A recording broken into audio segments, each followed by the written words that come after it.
এক মাহফিলে গিয়ে বিপদে পড়ছিলাম, এক মাহফিলে গিয়ে বিপদে পড়ছিলাম। কেমন বিপদে পড়ছিলাম? আমি বলছিলাম রসুল হাজির নাজের, সে বলছে রসুল যদি মিলাদে হাজির হয় তাহলে আমার দেখাইয়া দেন।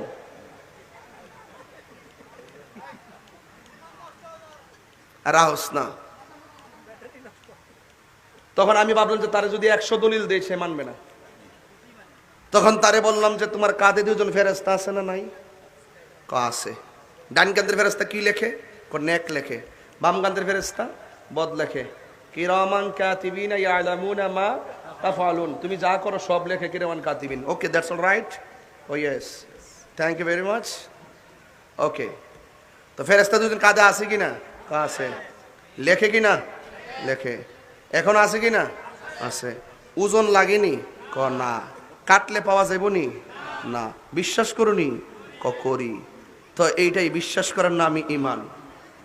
তুমি যদি ফেরেশতা এখন এখন আমি একটু করা হইলাম আর কি, আমি একটু হার্ড হয়ে গেলাম, বললাম যে তুমি এই মুহূর্তে ফেরেশতা দেখাও, আমি তোমার নবী দেখাবো। সুবহানাল্লাহ। কইটা কি সম্ভব নাকি? হ্যাঁ, এটা যেমন নাদিকে বিশ্বাস করা আছে,